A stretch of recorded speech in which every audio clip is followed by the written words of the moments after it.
All right, another wild week at Trump Tower. Everyone's showing up to kiss Donald's ring.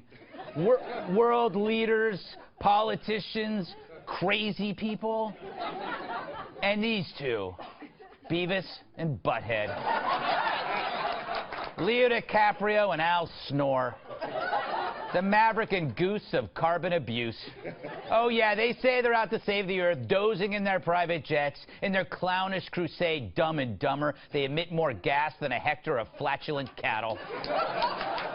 And imagine Trump having to listen to these bozos before lunch. Massive change is required right now, one that leads to a new collective consciousness, a new collective evolution of the human race. All that sounds geeky, but it's a real big historic thing. Yeah. After that, even the planet would say, "Please kill me." Now, after listening intently to these jackasses, or pretending to listen, what did Mr. Trump do? He picked Scott Pruitt, who's currently suing the EPA, to run the EPA. I like that. That's like, it's like hiring Michael Moore to guard your fridge. I gotta hand it to Donald, though. He's a prankster. He leads you on, and then bam, he hits the trap door. I bet he put X-Lax in their coffee right before they left. So they left, and they couldn't use the bathroom. And they're in New York City. That's a lot of fun. See, Pruitt is the key threat against the left's climate agenda. He probably thinks Greenpeace is a lawn fertilizer. Or the Sierra Club is a sandwich. Leo's got to be crushed. Guess it's back to models and colonics. I guess whatever Gore said to Trump went over as well as his diet plan. Poor Al. He got out of bed, he shaved, he plucked the nose hair. He even put on a clean pair of sweats before he came over. The one that still has the drawstring. And Donald gave him one massive orange head fake. But not just him. Earlier, Donald also saw Rahm Emanuel. Wow. I agree. He's the worst mayor since this guy.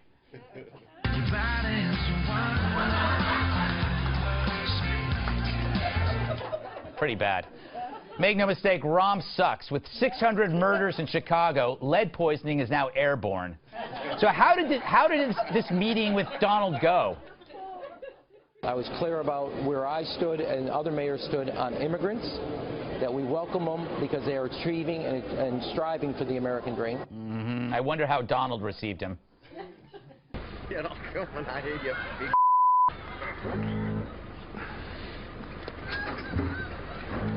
Let it go, dogs, let it go. The other dog's coming. Never loses. So why would Donald meet with him anyway? It seems kind of weird. You know, Rahm didn't mind any reason to leave Chicago. And you know he didn't want to go home. He could get shot there. If Trump had offered, Rahm would have taken the job as naval lint picker. Meanwhile, Mr. Trump picked Linda McMahon, who ran the WWE, to run the Small Business Administration, which brings up my question. There's a Small Business Administration? I had no idea.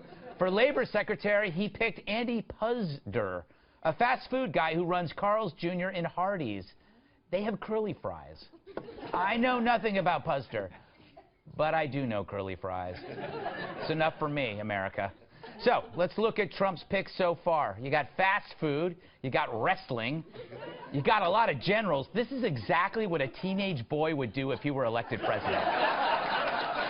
All that's missing is a monster robot and a plucky assistant who looks like Kate Upton. Now, mind you, this is a very good thing. This team is one big macroaggression against safe spacers. It's designed to give the entire staff of Rolling Stone heart seizures, which I'm for. But if that happens, you have a kind doctor nearby. There he is. Ben Carson is heading up HUD, but he's really there to revive liberals overwhelmed by panic. So who's left? Good question. Secretary of State is still open. If only I knew someone who could fill that spot.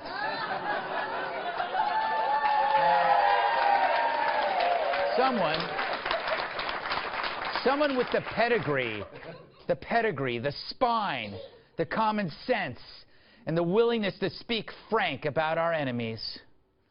Too bad I'm busy.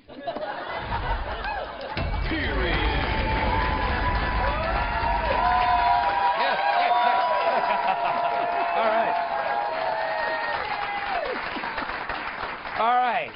Ambassador Bolton, a pleasure to see you. It's been a long time. It has been. You've been in the news a lot. All right, what the hell is going on over at that tower?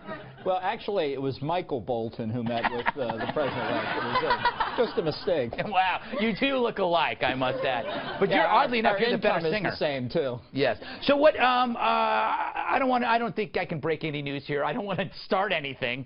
But have you been offered Secretary of State? You can have my name, rank, and serial number, and that's all. How about deputy? Do they offer you deputy? Name, rank, and serial number. All right. You wouldn't take deputy, would you? They're switching to the Golf Channel already, you know. No. For something exciting. You're trying to kill my ratings. But I know you. You wouldn't take deputy, would you? You know, you're not a number 2. I have no comment on anything. What do you make of the process so far? Look, I think he's equal to or exceeding the pace at which cabinets and other senior administration appointments have been filled. I think he's off to an excellent start. And I think that's why the media are in such a frenzy, because they didn't expect it. He's done an excellent job. They can't keep up with them. That's the thing. Aaron, it's like, you know how they have their first 100 days? He started his 100 days 50 days in. So theoretically, they're going to have the next election not in 2020, but in 2019, right? Because he started early. It's going to throw off the clocks.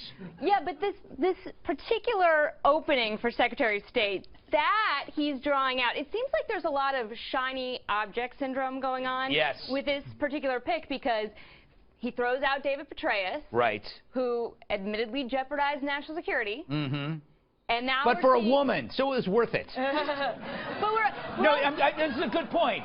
It's a good point. He did it for love. It's not like Snowden, who did it, you know, for, you know, so he could. What? Please stop with the Snowden. Just a random excuse to just bash Snowden. Come on. Yes. Okay, Snowden did it so he could have a movie made about him. I'm sure that's why he did it. Petraeus was a romantic man, Aaron. Am I right? He was in love with his reporter. Apparently so, but she's done quite well. She is on her own publicity tour. She has been for the last year. So it worked out for her. He deserves the job. No kidding. I'm just testing you. I want to see. You know, I think Petraeus would be great, Ambassador Bolton. This is an ambush. But look, now we are to an oil and gas executive for the nation's top diplomat. I still think, and I'm sorry to say this, I still think he's coming back to Mitt Romney, because he is the one guy who has endured from the beginning to end, and Donald Trump has been very complimentary of him throughout the whole thing. The guy ran the Olympics. That's what they always say when they bring up Mitt. They go, but he ran the Olympics. And the hair. I mean, you know what? I think it would show total bravery, Tyrus, on Trump by picking Mitt because of Mitt's hair. Because the hair is just so beautiful. And Trump's hair is, you know, unique. I'm all for a good look myself, but I'm gonna keep it real. If it came down to hair opposed to a cool mustache, I would probably have to go with the mustache. So let's hope it not comes down. Let's hope it not comes down to that. But what do you make of this whole process? Anything pop out? Well, for one, for me personally, Mrs. McMahon, I think that was a great choice. And you guys, you're a wrestler. Do you have any good stories? I'm a sports entertainer, but as fast as I can, WrestleMania was in New York.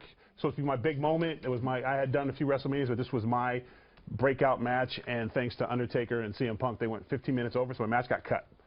So it's like basically going to the Super Bowl and they took the field away. And I was not really close with the McMahons like that. I worked for them, and I was in the lobby next day feeling terrible about myself, and I had tweeted that night something like, you don't know what you love until it breaks your heart, something like that, because the fans were all boo.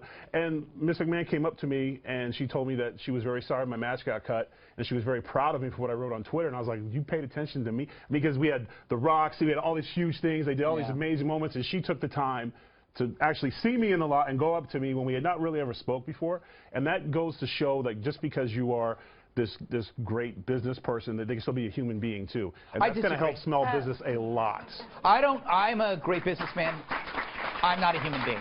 No, she's actually, I met her, I think I met her once in the lobby at Fox, and she was a very, very nice person. Kat, I want to get you in here and pick your brain, or whatever you call that in your skull. I don't know what it is.